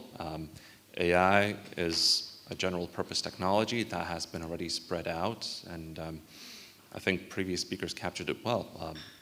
It is time to leverage it without getting into that dead-end view that nothing can be leveraged as long as it's not fully sovereign or autonomous. So I think that's the delicate balance we are looking at, and what the Commission said at the beginning of the keynote. I think it's important to recognize that, yes, in its own right, Europe has to think about these solutions, but then again, we need to find that delicate balance so Europe would not be put on the back foot and would not lag behind even more and risk getting even more dependent on what the others are providing. So those would be my initial thoughts. Okay, thank you. So what I will do is I will ask a reaction from the panelists. If there is some question from the floor, I will take them, and then we will move with the second presentation panel, and then I will ask to my colleague to come here, the two ones, so you could also at the end react on everything you have heard. Yes, but Ben, you wanted to say something. Yeah, I just wanted to comment on the sovereignty point, because to me it's really not clear that beyond a few edge cases, there are really no technical, contractual, and governance solutions to address most of the concerns that have been voiced in this debate. And it's also not clear to me why these concerns seem to be particularly relevant when it comes to digital technology, but not other technologies. So, I mean, just going a few years back in 2017, Airbus spun off its defense electronics business, which is a crucial piece of military technology, and it was sold to an American company. And it's thriving. It consolidated a lot of the European defense sector, and we seem to have no issues with that. I mean, there were certain governance principles put in place. The German government, where the company is headquartered, the German government can appoint 2 independent directors. If the company is ever sold, it has to be sold to another, either European company, or it has to IPO on a European stock exchange. So I mean, there are a lot of solutions for all of these concerns. It's not clear to me, beyond a few edge cases, that we cannot do the same thing in the digital sector. And I think the debate is really going in the wrong direction when our main concern needs to be about productivity. Right. So you don't think that this issue of, apart from those specific cases, this issue of development is so important, but then why do you think this debate is so, it's just a protectionist approach, or how do you explain then this explosion of this debate, I mean? So my personal opinion is that I think it's two. One, I think it's there's a bit of a protectionist element in there, but the other one is pointing to innovation and new technology is just a lot more attractive. It's very shiny. There's these new things, and we want to develop this new great technology, while improving productivity across all these small firms in the economy is really hard work, and you're not going to get a lot of applause. Okay. Thanks. That's quite another view, but it's great. Question from the floor, remark? Yes, Mark. MC from Article 19. Hi, thank you very much, Alex. Mark Dempsey here from Article 19. We're a freedom of expression civil society organisation. Quite a basic question for all the panellists, but I'd be curious to know, how do you define innovation? Easy question. Okay, Ben. I mean, for me, it's anything that improves productivity. I mean, in the end, this goes from something very complicated, technical, to changes in company workflows. I mean, a lot of the improvements actually come from just applying modern management techniques. It's not really software or any other sort of technology. It's just, I mean, just think about it, right? In the end, you want to either get the same output with less effort, less resources, or you want to achieve more with the same resources, right? So whatever way you can make that happen, that's innovation for me. Okay, productivity. Am I being asked about innovation or something else? Innovation. Yep, so sorry. And if you want to react also what you have heard so far, you are very welcome to do so. So just on innovation, pretty much what Ben said, from a regulator's perspective, doing better things with an equivalent level of inputs, better can be scaled, measured in a number of different ways, scale, speed, efficiency, but also using inputs in a different way to generate something. The job as the regulator is to create the conditions for that or not get in the way of that. Just one thing that I wanted to pick up on, Ben had mentioned some stuff is sort of new and sexy and bright and shiny, and other stuff isn't. I introduce you to telecommunications networks. They are, fiber networks. They're there. They're being rolled out. There's a question over: are these becoming, commoditized? They're not the bleeding edge. Nothing else happens without them. Nothing else happens without 5G standalone that's beginning to be rolled out at different rates. So just 2 cheers for the boring stuff, for the connectivity, for the networks. If that stuff isn't being delivered, not much else is being delivered on top of it. Okay. Okay, what's innovation for you? It's funny. I mean, being part of this company is you always feel like, and it's a privilege to be on this bleeding edge of innovation. But from my perspective, I would bring it back to this metrics and measuring it, because I think this is really important. And I think if we do not know what we measure against, we cannot really measure the progress that we're making towards being more innovative, more productive. an idea in the paper around maybe updating the digital decade targets is also something that you know, perhaps we should consider, because I think it will help us to, you know, define what it is and define it a little bit more about, like, you know, what is needed in terms of solutions. So that's okay. Thank you, Thomas. And then I will ask your definition, Mark, on innovation. I would probably wrap it in one sentence, because to me, innovation is empowering every single person and every organization on the planet to achieve more. You might ask where that comes from. That's actually our own mission. That's what we do for the last 50 years. And I think we need to talk not only about how to define innovation, but actually what conditions help it thrive. And the point I haven't mentioned in my introductory remarks is that since we're here in Brussels bubble, we need to also admit that if you look at the stats, and we love numbers, in the EU, we have 4 times more regulatory initiatives than we have in the US since 2019. 4 times more.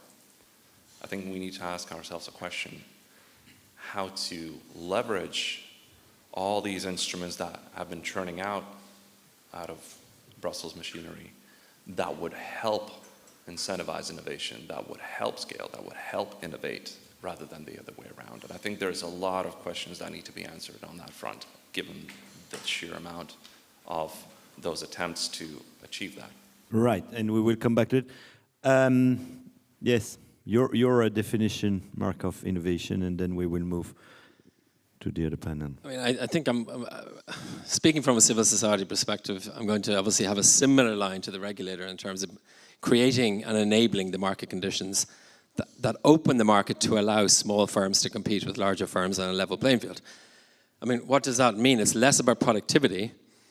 It's more about ensuring that small companies and SMEs can keep innovating till they have the scale they need to compete.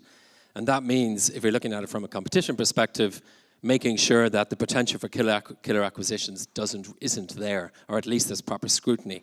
So pre-notification, for example. I mean, I think there's a lot one could say on the topic, and I think it's still very, very much an amorphous subject, which is used rightly or wrongly, in my view wrongly, when it comes to regulatory burden. That's just saying innovate, but it's still lacking exactly what that means. And I think within this whole context of simplification, it's something which needs much more exploration. Because I think it's very easy as a large company such as Microsoft, for example, to say there's a huge regulatory burden, but there's very little evidence suggesting that that has actually stopped innovation. There's much more evidence to suggest that innovation has been stopped because of the lack of a proper competition environment. Thanks. But on that, but I will come back to that in the panel. But I think this debate on innovation and regulation is a complex one. It's obvious that innovation per se is not against innovation, otherwise the Silicon Valley will not be in California. But the question is, of course, how you design your regulation, and I think that's where Europe should think harder on it. But so basically, I think it's nice because we have 2 kind of definition of innovation. You know, one is productivity, and the one is open society. And basically, you know, I think one of the challenge of Europe, if we want to be on our value, is to try to combine both, you know, productivity and open society. Okay, is there any other question? Yes, the last one. Thank you very much. My name is Alexis Bly from PRECO, the German Broadband Association. My question would be, how would you basically believe that it would be best to measure innovation when it comes to increasing competitiveness? By which standards, by which criteria should we measure that? Would that be investment, for instance, in frontier technologies? Or what would be sort of like the objective criteria that you would see to basically say, okay, we're like moving into a direction of like increasing our competitiveness and being more innovative? And then maybe just from a self-interest-based telco perspective, what role, and I think it has been mentioned by Mr. O'Connell from the Irish regulator, what is the role that you believe that telco companies can play in this role, maybe as well beyond simply providing the, let's say, digital backbone technology that allows innovation to thrive, but what as well do you believe that telco operators can can provide in terms of being an active enabler as well in innovation in that regard. Thank you. Thank you. And that will be the last thing. So I will do a last round. Also, if you want to have a closing remark, whatever, take this opportunity to do it. I mean, there are a lot of different metrics that try to approximate innovation. I haven't really seen one that's like totally convincing to me. Whether it's like private equity, venture capital, whatever it is that goes into new ventures. I mean, in the end, I have to be stubborn on this. I think for me it's more an ex post perspective. It's like what improves total factor productivity. That's how we measure innovation in the end. It's what's left over if you account for all the other things like human labor, capital expenditures, and so on and so forth. That's why I also have a very hard time saying governments can do a good job in steering innovation in a certain direction, because it's just very hard to do, very hard to know ex ante how markets and demand is going to develop. I have no opinion on telecommunication networks, so I'm going to pass on that one. Thanks for the question. Just on the first thing, kind of things worth measuring. I'm just going to take that question as the opportunity to note that we've a call for evidence, which came out, I think, yesterday on digital decade targets. Currently, they all look just at kind of rollout metrics. We want a scale that move that towards take-up metrics, and I think take-up metrics is something that is a foundational way of looking at whether innovation is kicking in. It's not the only thing, but it is a better measure and a reasonably simple measure of the capacity of European society and business to move in an innovation-focused direction than just flat rollout. On your second question, on what telecommunications companies can do to kind of move into that innovation space, they are already doing that, to be fair to them. I think the challenge is, and it's set out in the report as well, take, for example, 5G standalone, take, for example, network slicing, take, for example, network virtualization, take, for example, edge nodes. These are all kind of frontier technologies. Some of the challenge seems to be that they are technologies in search of usage cases and in search of demand that maybe isn't maybe materializing. And I think the SIR papers clearly articulate that the technology, the innovation, the expertise may be there, but there are some structural issues in Europe that maybe mean that the enthusiasm for take-up isn't really there. So maybe for telecommunications firms, it's kind of the technology is there, the expertise is there. It's finding the usage cases that will drive it from the demand side.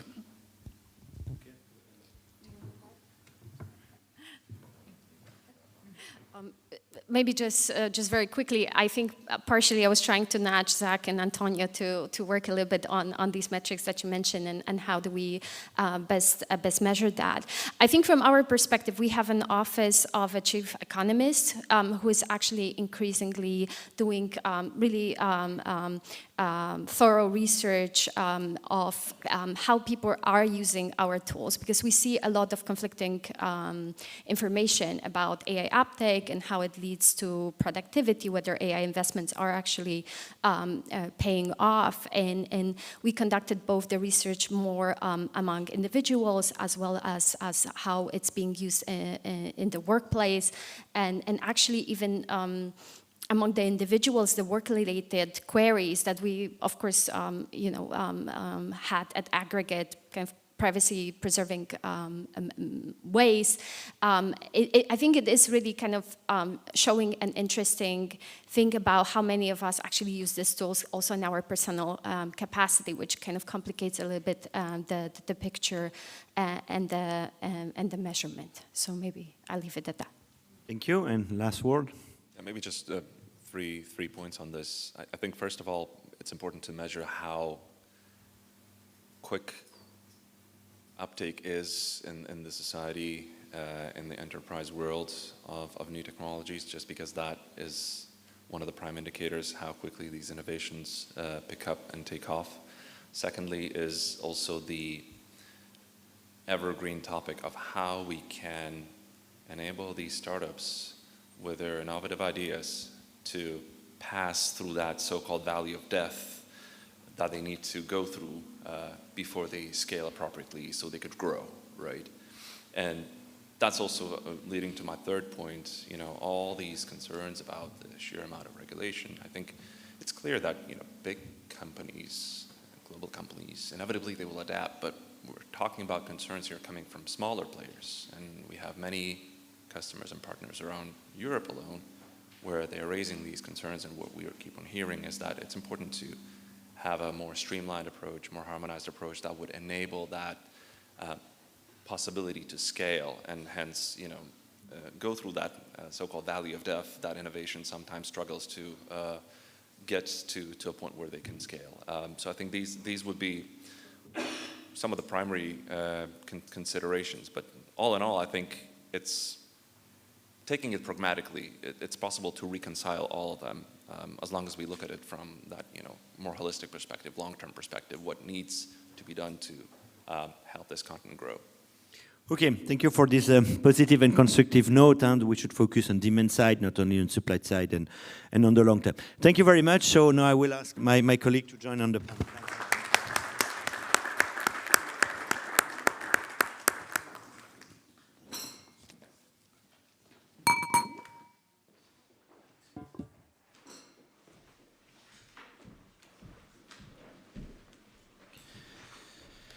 Okay, so now I will present the third paper of the series. Don't worry, that's the last. It's not a series of 11 papers. And that I wrote with Zach, and with the very useful contribution also of Richard Feasey, who helped us a lot in designing those papers. So, you know, this paper is on mostly on regulation and institution, and it starts from a frustration that Zach, Richard, and me had, is that why we don't manage to deliver on Draghi. No, okay, the Deputy Director General says that they are delivering a lot, and I mean, it's true, we are progressing, but probably not fast enough, and that's not me saying that, but it's Draghi himself. So I think we have to be mindful of the fact that it takes time, and maybe too much time, but what is, I would say, even more worry is that if you compare the report of Draghi with the report of Jacques Delors in '93, you know, it's more or less the same, even more or less the same title. You know, he was referring to competitiveness, growth and job.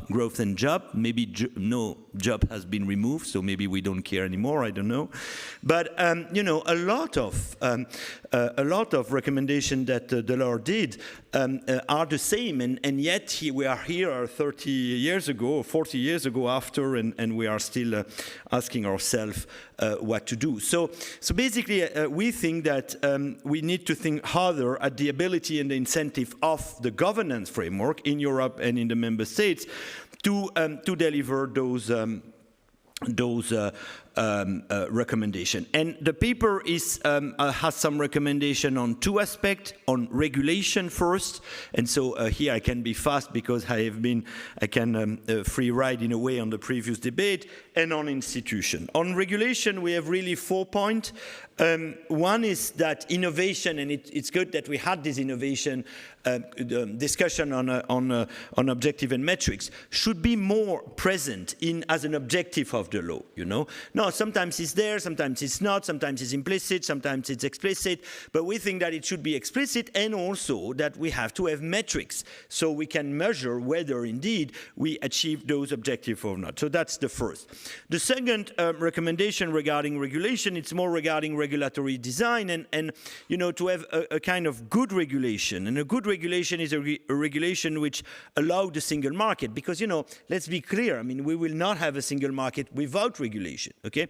But with good regulation, and single market is useful because it's allow the firm to scale up. For that, so we need a clearer rule and probably better enforcement of the single market rule.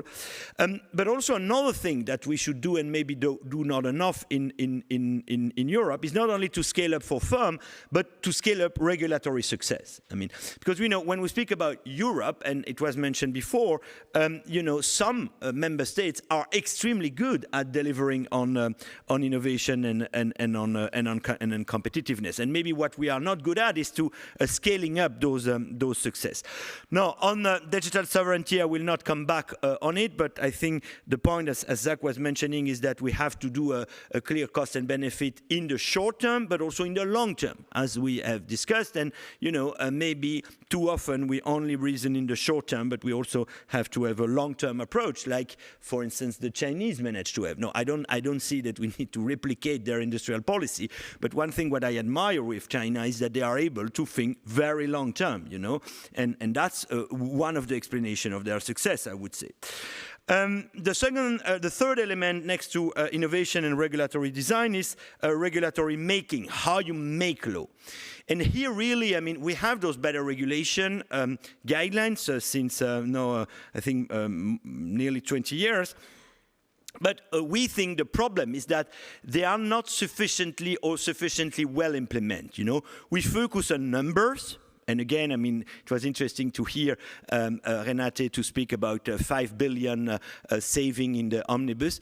But let's be clear, I mean, those numbers are nearly impossible to do. And I think we all have been in those kind of discussion, or myself, I have helped some consultant to do those calculations. Sincerely, it's, you know, like a divinatory thing. So you need a number, ideally a big number, and then everyone seems to be happy. But we think that instead of focusing on numbers, we should focus on causality link, you know, to try to think harder. What's the link between a rule, a behavior, and a welfare, consumer welfare? That's, to us, done not enough. We focus on number and we don't focus on causality in the ex-ante assessment. And then in the ex-post evaluation, we should come back and see whether those causality links have been implemented or not, you know. And that's, again, not what we do in the evaluation. So really, I think we have to completely rethink the way we do ex-ante and ex-post evaluation.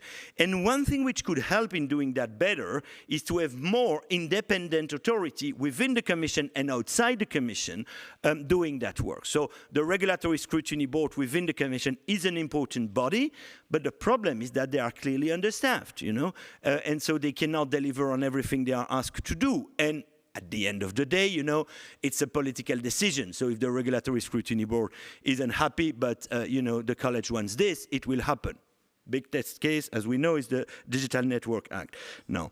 But, and then another thing is for ex-post, we think that the European La Cour des Comptes, the European accounting, what's the Cour des Comptes in English? Sorry? The Court of Auditors, sorry, because I have the acronym here, but the Court of Auditors could also play a better role. Why? Because the Court of Auditors is independent, really independent. And it's interesting to compare, you know, what the Court of Auditors is saying on the CHIPS Act and what the Commission is saying on the CHIPS Act, you know, and who is right. I mean, you can guess, but you can have your own view. But one thing is clear is that one is independent and the other is not, you know. So I would say that if I ask to my student to mark their homework, and if I have to mark it myself, very often it's different, you know. And I would think that my mark is probably more fair than there.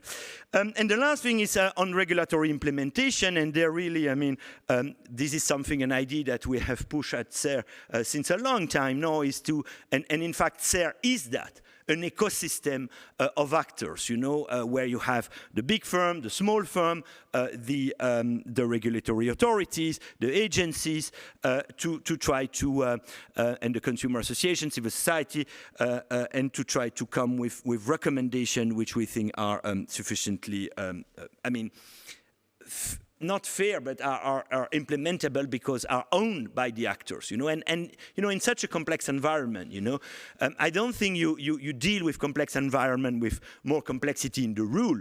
You deal, ideally the rule should be simpler, but with an ecosystem of actors, and that's why, I mean, the big tech have been so good at, and you are mentioning Microsoft, which is a win-win, I mean, win-win most of the time, sometimes it's mostly win for the big tech, but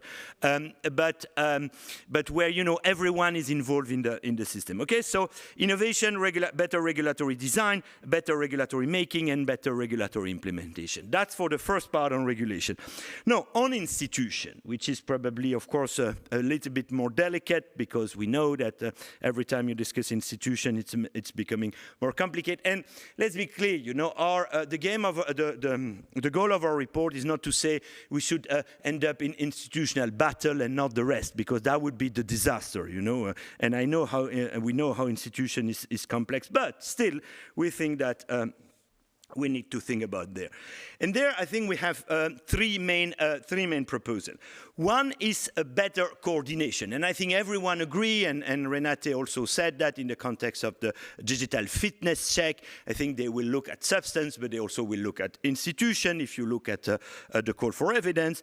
And it's clear that we need better coordination at the national level between the digital regulator. I think here, as often in regulation, the UK is in the lead with the Digital Regulatory Cooperation Forum, the DRCF, which has been set up now since 4 years ago, I think, and which is a way for all the UK regulator to discuss pragmatically. And it has been now replicated in most of the country. You have your own in Ireland, you have your own network. In Belgium, it seems to be more complicated. I have discussed with some colleague, but you know, everything is complicated in Belgium. But I hope that we will get it at some point. And then at the European level, we probably need what we call in the paper a European system of digital regulator, which is very much inspired by what you have in financial regulation, you know, where it's a system which is more than a network, and where you have at the top an independent European authority which is taking the European decision and supported by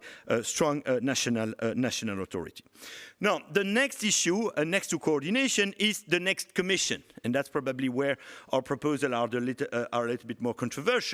But, and I was discussing with Renate just before, and it clearly she don't agree with our proposal, surprisingly, because, you know, what we propose to some extent is to break up the Commission, you know.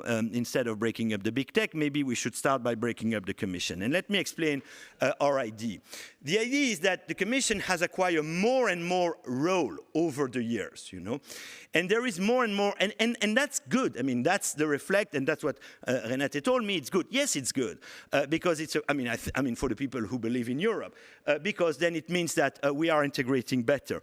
But a problem we see is that there is more and more conflict of interest within those roles, and that's the problem, you know. So it's not a problem that the Commission has more role; it's the problem that there is more conflict of interest. And let me explain. There are at least 3 types of role which probably are in conflict. The first is a kind of geopolitical government, which is proposing law and which is orchestrating an industrial policy, hopefully well. So that's one role, you know, which is the classical role, I would say, of a government, and that's fine. I mean, that's what the Commission is ultimately supposed to be. But then you have another role, which is the evaluator of the law and EU program. And that's what I was mentioning before about the evaluation. If you have to mark your own work, of course you will say everything is great, you know, as Renate was saying. So, I mean, I think here we have a problem in terms of you know, how you, who is doing the evaluation? And we think that the evaluation should be more independent than the Commission. And then the third role is a role of regulator. Regulator against the member states for the digital market rule, and the Commission should go against the member states where they do not respect the internal market, and regulator of the digital acquis, the EU digital acquis against the big tech. And you know, what is interesting is that there is an obvious conflict of interest by being, on the one hand, the geopolitical government of Europe, who needs to propose law and therefore needs to have have the buying of the member states, and on the other hand, being the regulator of those member states. Because, I mean, of course, you don't want to antagonize them when you want to have their buying in the Council. Or another conflict between being a geopolitical government having to deal with Mr. Trump and his friend, and his business friend mostly, and to be the regulator against the big tech. So, you know, there we think that at least we have to have more separation of function. No, I mean, Renate was telling me, and when I discussed that with people who have had the chance to work in trade, also like Bruno, and the people who have worked in antitrust, they told me, yes, but it was there since ever.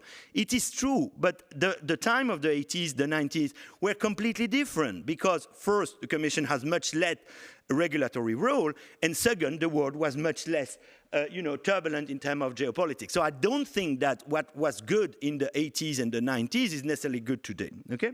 So that's one thing. The second thing is, yes, I finished. The second thing is to have at the Commission more strategic function.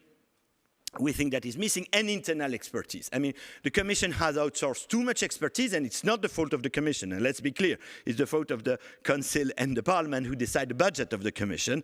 But here we have a problem. And then the last point is on the third point next to institutional coordination and the next Commission is to have more efficient EU court. I mean, they are relatively efficient, but maybe we should beef them up. First, the Court of Justice has to, have to answer more and more preliminary ruling questions because there are more and more European law. And so maybe we think that next to the court, the Supreme Court, which is in Luxembourg, we may have some district court, a bit like you have in the US, some federal district court in some part of Europe. And then, as I have said, to reinforce the role of the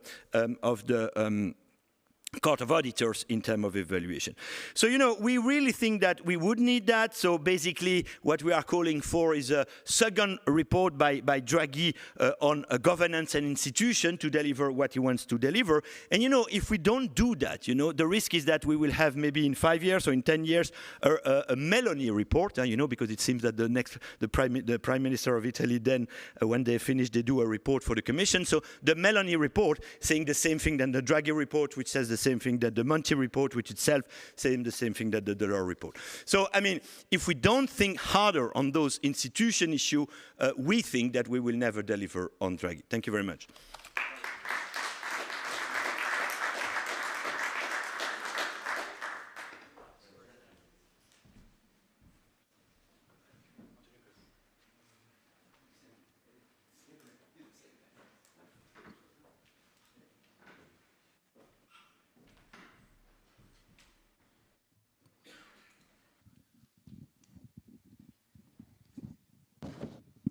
Thank you very much, Alexandra, for that tour de force of paper 3. And I think that we are all very keen not to have to see a Meloni report. And so we very much hope that that our recommendations are picked up. We talked a little bit about conflicts of interest, and I'm going to ask this panel to offer some kind of recommendations or things that they liked and things they didn't like about our report. And of course, as an author, I'm not an unbiased, I don't have an unbiased opinion there. But first, let me welcome Dimitrios Veritas from EETT, the Hellenic Postal and Telecommunications Commission, for this third panel. Carolina Lorenzen from Media for Europe, and Urska Petrovic from Qualcomm. Thank you, all of you, for joining us for this discussion. And I'm afraid that because of time, we're going to have to be relatively quick, and so we may only have one round of comments, depending on how we go for time. But maybe I can start with Dimitrios, since you're here in the room, and it'd be great to hear something that you like and something. Thank you. I would be very short in my comments. First of all, I'd like to congratulate for this reports, these papers, in this very tricky issue and very complicated issue. This is my first comment. We're trying to address several questions. There was excellent reports, opening the discussion in many issues in details, and also there's a lot of recommendations. So my first comment is that I fully support that you recognize regulation as a critical tool, and also there is the sense that the common market, the single market, is going to be the playground for innovation. So it's very clear. It's very a good way to go further. It's a tricky issue because let me say there is no very clear what is actual innovation, how we can deal with innovation. So there is a need more work on this and to see issues related to this. So when it comes to regulator, and from the regulator point of view, I think it's a clear recognition for everyone we need to strengthen institutional collaboration, coordination and independence in the European Union, also in a national level. There are a lot of barriers in national and international level. For instance, we all agree that there is a link between different sectors. We need to work together, but when it comes to the regulations, there are some kind of silos. So when trying to build some silos to deal with a more complex issue. So this is a challenge also for the policymakers and for the regulators, also for think tanks to work on this, how we can implement this complex regulation and how we can go further in Europe. So from the regulator point of view, I fully support the ideas of the evolution of the telecom regulators towards a digital regulator. So there is some challenges for us as well, how we can incorporate these modern tools, big data and AI in our work, how we can build our capacity, our expertise. Of course, the Commission needs this too, but we also need to deal with these issues and the build capacity and the use of new technology. When it comes to let's say, some further issues to be addressed, I think we agree that regulation is complex, but it's also a costly issue. It's very difficult for smaller SMEs from microfilms to deal with all these in the digital regulation issues. So it's also a barrier. That's why I think a lot of industry is going to go to in other countries as well. So the capacity building needs to be further discussed for the regulators and how we can exploit the technology. And of course, I fully support the idea of ex-ante, ex-post evaluation. So in this case, the regulators can also help the European level and also national level to have better regulation and better policy development. So this is a common. Thank you. Thank you so much, Dimitrios. Let's now move online to Carolina from Media for Europe. Hopefully you are there and can hear us, Carolina. Look, I know you've thought a lot about this question around a level playing field in Europe and the way that European firms can compete with international ones, and whether the frameworks around technological neutrality, for example, are working for European firms. And obviously this links in with this discussion that we've already had about digital sovereignty. So, really open to any thoughts that you have on the positive or negative aspects of the paper, but on that question in particular, it'd be really great to get your perspective. Thank you, Zach, and thanks, Alexandra, and to the whole SIR academic team. There's lots of food for thought, but from the start, I shall say that I do not quite share the re-engineering of the Commission's powers. I think there are checks and balances in Europe that work really well among all the different institutions, and also the institution that the kind of the suggestions you gave to reform even the Court of Justice seem a bit out of place. But that said, we think that proper regulation, which grants on the one side the fundamental rights enshrined in the treaty, and on the other side fair competition and contestability, are the conditions sine qua non to achieve innovation in Europe. So I don't quite share the view that innovation is the only criteria to assess the impact of regulation on European competitiveness. There are other criteria which are, of course, relevant with the legal basis and the objectives of the legislation, be it consumer protection, privacy, or upholding pluralism. As a full regulated service, we've been regulated. I think broadcasters are the media which are most regulated in Europe, and we've been regulated since 1989. We don't quite share the stand in the paper that takes a positive stand on disruption, innovation via disruption. We've seen that the move fast and break thing mantra has caused many casualties, and especially in the most vulnerable, with the most vulnerable citizens. And so this approach left the social costs to be paid by society.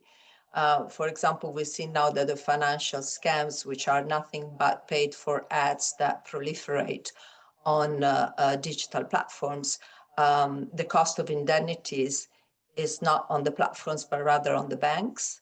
And there's a question of really responsibility, since we're all competing for attention, we're all competing for viewers' time. So indeed, in terms of simplification and better regulation, something which is not in the paper that should be a view to the definitions of, for example, video sharing platforms and social media, which are regulated in different ways. In the paper, I think you make the wrong assumption that VOD are that broadcasters are against VOD, but we have VOD, and VOD under the sector-specific regulation, the AVMSD, are regulated just like broadcasters. The problem is social media and video sharing platforms, video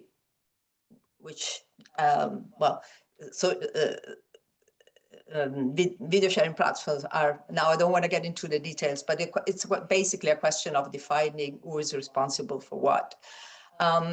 Another interesting idea in the paper, there's also the definition of European companies. And I believe that you identify criteria linked to the country of establishment, namely where operations and staff are. But there is another most important criteria, which is key when we think about funding innovation, which is fiscal, where companies has its fiscal residency. So it's really hard to compete, not only under very different regulatory regime, but to compete with behemoths that pay no taxes whatsoever in Europe. And one last thing on the digital omnibus, I heard Renate and I could be positive and thinking that simplification is to benefit SMEs. But what we see actually that, for example, the simplification of consensus at browser level is actually strengthening just a few gatekeepers, and even wavering consent for the purpose of audience measurement and consent to use personal data is again strengthening the power of self-measurement for platforms that under the DMA should not be measuring themselves, but should allow third-party independent audience measurement.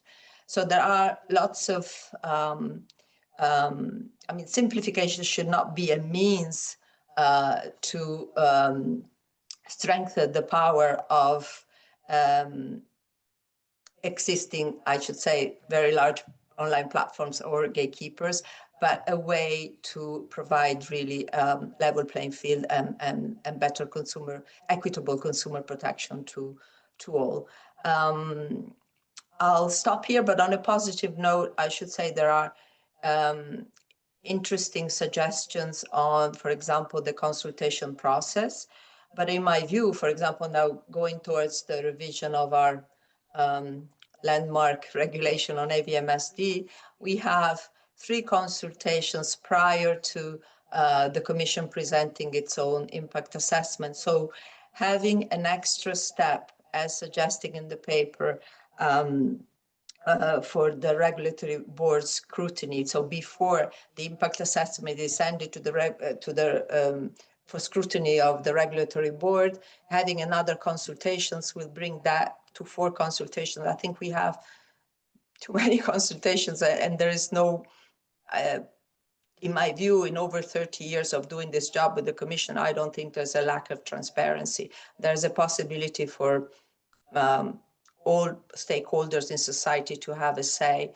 And I think this process, whilst it might be cumbersome, but it's democratic and it's the only one that we have, unless we want to, if we want to uphold our fundamental values and continue to live and to uphold our democratic institutions. Well, that's all in a nutshell. Thank you. Thank you so much, Carolina, for that. Those constructive thoughts. I think there's a number of issues that you drew out that I think that we would like at SARE to look at more deeply in the future too, which how to distinguish between good versus bad innovation, because of course not all innovation is productivity enhancing and consistent with European values. A second point that you raised was around disruption, and of course there are going to be losers from disruption, and a real question that we have, particularly if we want our economic model to look different than America's, is how do we compensate the losers in a way that keeps them engaged in the political process but doesn't lose kind of the benefits of allowing resources to move to the most productive sectors of the economy. And I think the third one that you raised was the impact of regulation or deregulation on levels of competition. And I think that's a really important question the Commission should be grappling with now. But finally, I want to move to Urska from Qualcomm, and hopefully she's with us. Are you there, Urska? Yeah, it'd be great to hear your thoughts on the paper, both the good and the bad. Over to you. Yeah, so thank you. Well, first of all, I would like to commend SARE for the papers presented today. I think they really provide a very strong foundation for thinking about the next steps on how to make Europe more competitive. I think one point that has resonated across all this paper and in the Draghi report is that innovation is critical for European global competitiveness. I think this is something that is increasingly recognized among all the experts. Europe has fallen behind and things need to change. Need to change to preserve the quality of life that Europe has right now. The question is, of course, how do we increase this innovation? And one point that I have seen across the paper that I really agree is that Europe is not a low-cost region. Competing on price is not a good long-term strategy for Europe, especially in a world where cost advantages can disappear overnight with tariffs. So Europe's strength must really come from being more technologically advanced than its global competitors. I also agree with the paper that not all innovation is equal. I think there is a big difference between incremental improvements and disruptive breakthrough that drive growth and progress. I think this year Nobel laureates in economics emphasized exactly this point. They show how throughout history it was really disruptive innovation, the one that fuel economic growth, improves the quality of life. So I think focusing on disruptive breakthrough is where Europe will be able to stay ahead. I also agree with the notion that we need more Europe, no less. But I do think that there is a need to refocus a little bit on the right thing. I think we need to start from the premise of, okay, what is going to drive innovation, the cutting edge innovation that will be critical for growth. And we have to recognize that that type of innovation requires massive investment in risky R&D. And as the Nobel laureates have emphasized, companies will only make these massive investments in R&D if they can obtain a fair return on this investment. And so the foundation for this confidence to make this investment is, one, a protection of property rights, and then access to an effective judicial system that upholds the rule of law. No one will invest in building an advanced manufacturing facility in Europe if someone can take that property, or if there is a violator or a trespasser, you don't have access to a court system that allows you to protect that. And that holds from real property and for intellectual property. So this is, I think, the foundation that has to be recognized whenever we talk about regulation. But then the second thing to be able to monetize this high investment in R&D is the market size. And here I think the single market is really critical. Europe is the largest market in the world, larger than the US, so it really offers an enormous potential. But as we know, barriers to a single market are still there. And this is where I think the paper is right. We need to double down on Europe. And harmonization is one tool, but I would say that it's just one and not the only one. And here is where I think the third point that I want to make is that Europe does need significant regulatory simplification, both at the member state level and at the EU level. As someone that lives in the US and comes to Europe, I'm really shocked many times by the amount of red tape. And I'm not talking about, the big regulations, really the small, requirements that people need to get, the small certificates, and this slow businesses down. So we really need a fundamental rethinking of which regulations are truly necessary and which are outdated, counterproductive. It doesn't mean that all regulation is bad. Some is really critical and important and beneficial, but there is a need to review the system. And I think the European Commission could lead this effort. And frankly, I think this would be a win for competitiveness, but also for the public trust in the European Commission that, as the paper highlights, the European Commission is really looking to boost its public trust. And as we have heard from the keynote, the Commission has started work on that. So hopefully we are on the right path. Thank you so much. Thank you so much, Eska. And that leaves just Alexandra. We're already in overtime, so if you want to give, okay, then I will wrap up and say let's give a round of applause to all of our panelists.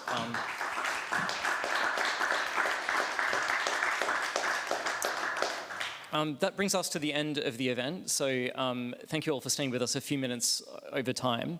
I'd really like to thank, firstly, the fellow academics who've worked so hard on these papers over the last couple of months. Thank you. And a huge thanks to the Sarah Events team who have put a huge amount of work into making today happen. It's a huge administrative and logistic effort, not only today, but throughout the process of this Competitiveness Forum, which has led to the release of these 3 papers. I'd like to encourage you all to subscribe to our email newsletter, which you can subscribe to on our website, www.cerre.eu, and feel free to follow us on LinkedIn or Blue Sky. Just to let you know, we've got a couple of public events that are coming up in the next few months, including the Digital Platform Summit on the 25th of February, where we're going to have Margaret Vestager as a keynote speaker, and which will be wrapping up some of our recent work on digital competition and consumer protection. So thank you so much for joining us and taking part in the discussion today, and we'll see you next time.